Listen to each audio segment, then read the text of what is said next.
Tes, tes, tes. Pada kesempatan kali ini saya akan memberikan panduan penggunaan sistem pendukung keputusan rantai pasok untuk sektor perikanan di Kepulauan K. Sistem ini dapat diakses melalui koneksi internet, baik pada browser di handphone maupun di komputer, pada alamat sirikikan.com /public. Ini dapat diakses dari mana saja, di maupun di kampung. Ketika kita klik, maka kita masuk ke halaman login. Halaman login ini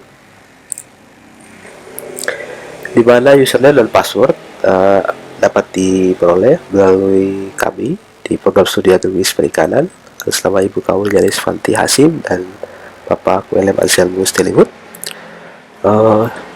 Karena beberapa data pada sistem ini yang agak sensitif dan berpotensi akan dieksploitasi oleh dari luar, maka kami membatasi penggunaan ini hanya untuk nelayan tangkap di Kepulauan K maupun petani budidaya di Kepulauan K. Sistem ini juga dapat digunakan oleh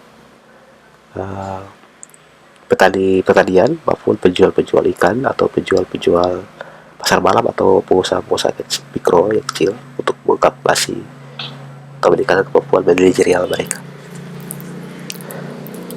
Saya akan menggunakan username saya dan password saya untuk menunjukkan simulasi penggunaan sistem ini. Nah, ini merupakan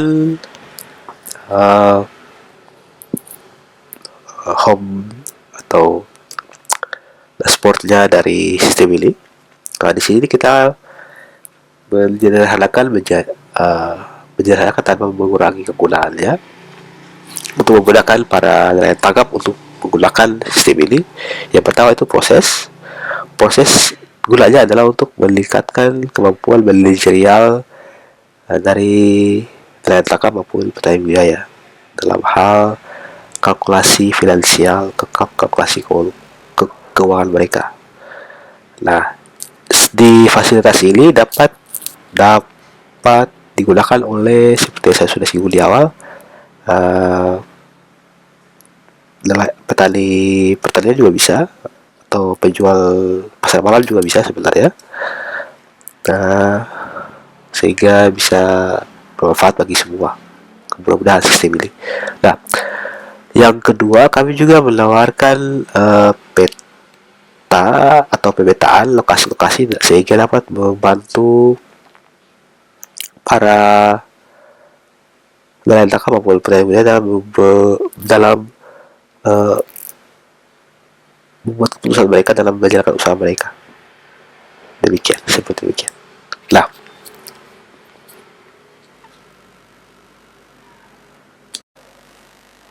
untuk selanjutnya akan saya berikan simulasi penggunaan yang pertama, yaitu di proses, untuk dengan tujuan adalah meningkatkan kemampuan manajerial sehingga pada saat post produksi dan pada saat produksi, sebelum melaksanakannya itu, nelayan tangkap maupun petani budidaya dapat mengkalkulasikan proyeksi keuntungan mereka.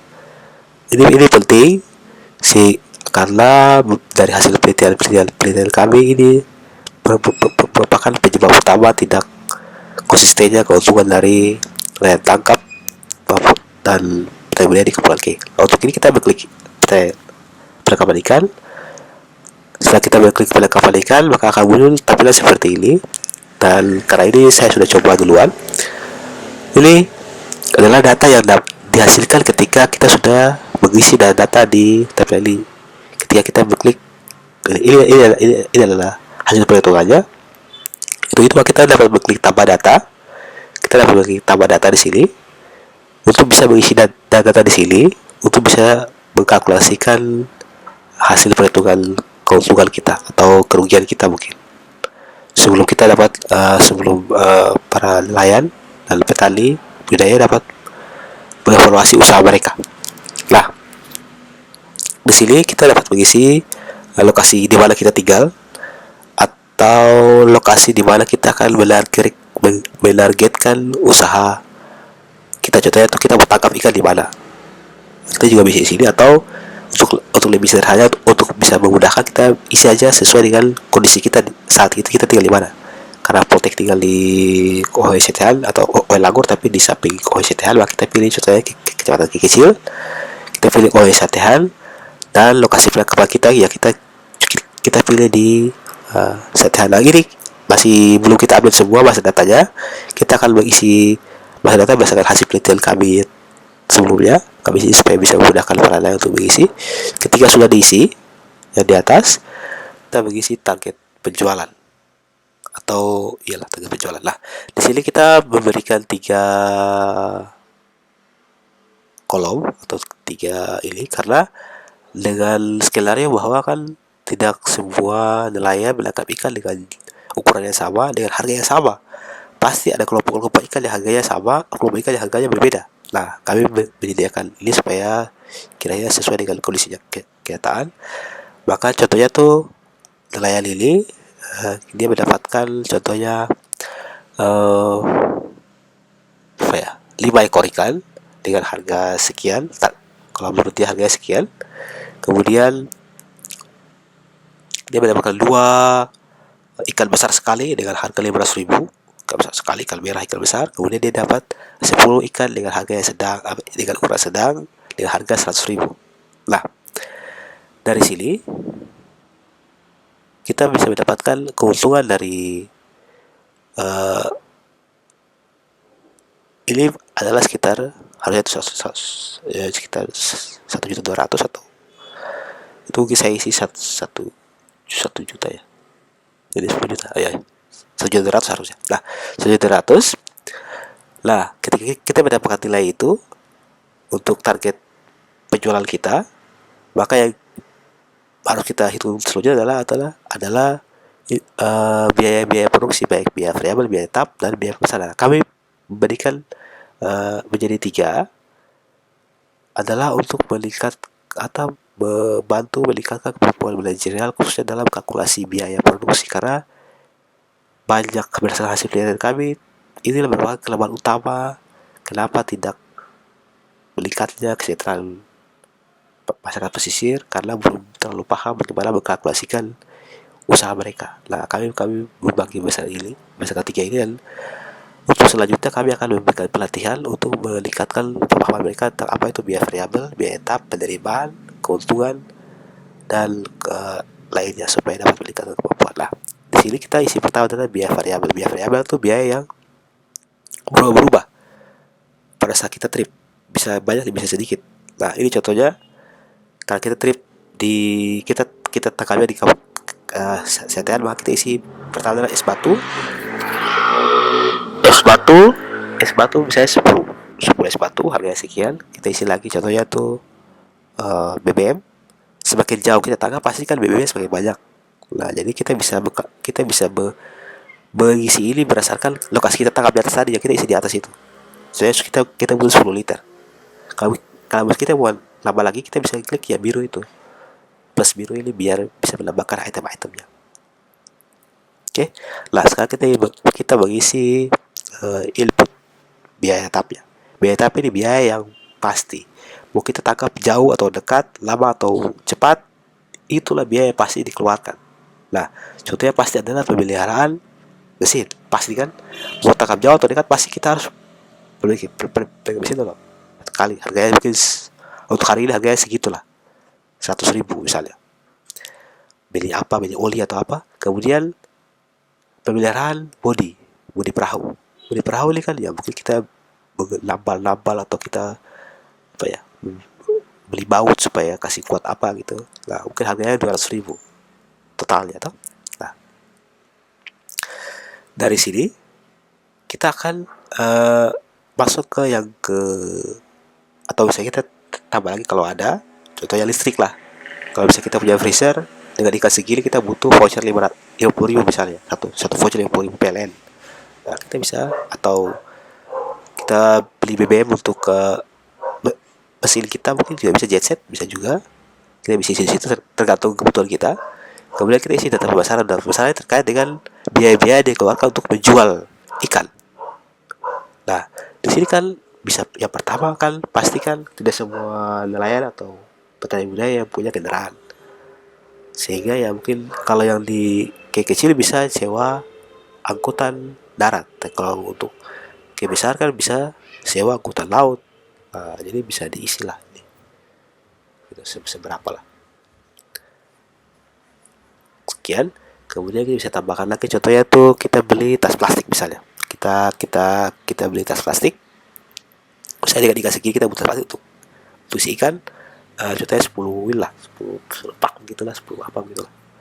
Segitu harganya. Kemudian kita kita tambahkan lagi contohnya, atau sudah ini simulasi aja. Nah, ketika kita sudah isi semua, maka kita akan mendapatkan total target total pemasukan, dan yang kedua adalah perkiraan biaya yang kita keluarkan. Nah, dari sini kita bisa menjadikan pertimbangan untuk membuat kita punya keputusan apakah dengan kondisi yang ada kita sudah cukup atau belum. Karena dari kondisi yang ada, skenario yang ada, kita bisa untung 990.000. Kita bisa, atau 9 juta lah, 9 juta 900, kita bisa untung segitu.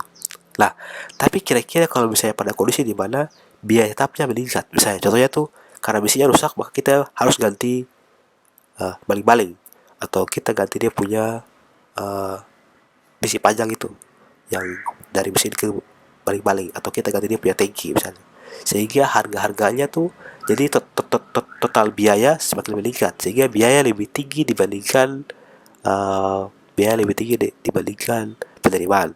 Coba kita rubah-rubah, jadi saya coba rubah-rubah arti supaya hasilnya negatif. Nah, contohnya sih ini kan hasilnya jadi negatif kan, negatif 3.300.000. Nah, di sini negatif 3.300.000 ini harus bagaimana sehingga dia bisa jadi positif atau dia jadi untung. Nah, ini bisa menurunkan biaya atau meningkatkan jumlah tangkapan atau meningkatkan harga. Nah, inilah bagaimana fungsinya sistem pendukung keputusan, sehingga para nelayan maupun petani budaya dapat menentukan keputusan usaha mereka bisa menguntung, bisa jadi untung gitu, dan konsisten. Di sini kan mereka bisa tahu kan, jadi oh mereka sudah tahu, oh kalau kayak gini mereka tahu, jadi kayak gitu. Jadi kalau mau jual segini harganya segini, kalau biaya ini pas kita rugi jadi gitu. Itu jadi, nah setelah itu maka kita bisa save data ini, kita simpan, kita klik simpan, maka akan muncul hasil perhitungannya yang bisa kita bawa sebagai rujukan dalam proses pengambilan kita punya keputusan dalam melakukan usaha. Nah, seperti ini kan hasilnya kan negatif tuh. Nah gitu. Nah, dari sini kita bisa lihat bahwa oh ternyata biaya etap terlalu tinggi, mungkin kita bisa menurunkan biaya etap, atau kita sudah turunkan dia masih negatif, kita bisa dekatkan penerimaannya supaya jangan cuma 11 juta tapi jadi 10 apa 20 juta kah gitu mungkin. Nah, caranya kita meningkatkan bagaimana? Nah, kita bisa menggunakan data-data di pemetaan. Nah, kita kalau untuk budidaya sama sebenarnya, sama seperti yang tadi, cuman berbeda di atas. Nanti kami belum isi semua masa datanya. Untuk ini sama, dia punya cara penggunaan perhitungannya sama. Nah, karena tadi ini kan negatif tuh, negatif tadi. Nah, untuk bisa positif kita bisa menurunkan, kalau kita tidak bisa menurunkan biaya, maka kita harus meningkatkan dia punya penerimaan. Caranya kita meningkatkan dia penerimaan bagaimana cara? Nah, kita bisa meningkatkan dia punya jumlah tangkapan, atau kita bisa mencari ikan-ikan yang kira-kira di pasar tuh laku sekali dan harganya bagus. Nah, kita bisa menggunakan data ini.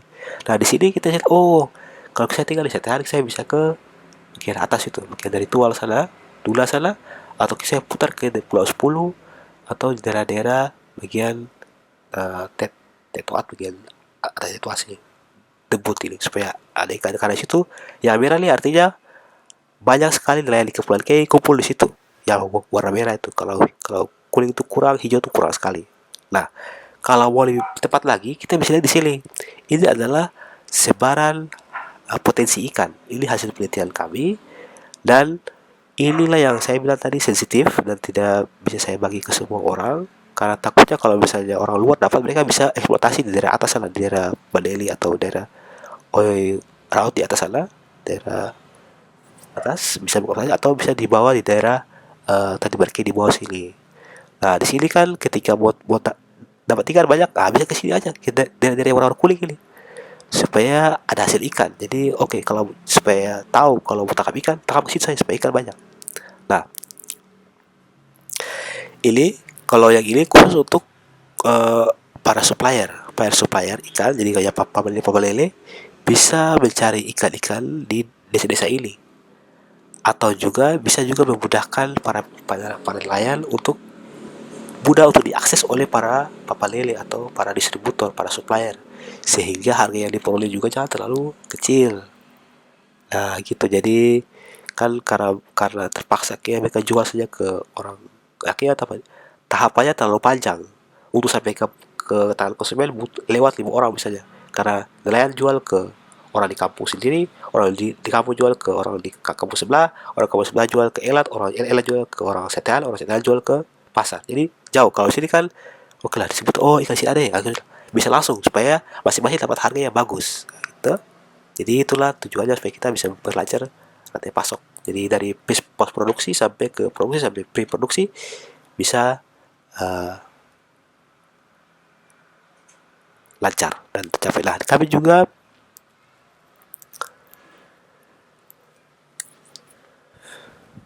punya data, peta untuk tidak hanya untuk penangkapan, tapi juga untuk supplier budidaya. Jadi supaya budidaya. Nah, kalau yang ini kan untuk penangkapan ikan, jadi sini kan kita bisa lihat ke beberapa desa yang sangat besar potensinya, seperti Sethan, seperti Sitlohoy, seperti Hoiren, Hoi Tertutu. Kalau di besar ada sungai sungai Gavangan, ada Elat, ada Kakarita, semua. Jadi kan kalau yang kurang kan ke utara, hanya ke Mandeli saja, yang itu juga pun kebanyakan dari Sethan dari situ. Jadi ya potensi ikannya sebenarnya banyak di mana-mana, di apalagi ada juga di Tebarki, ada di Warbal.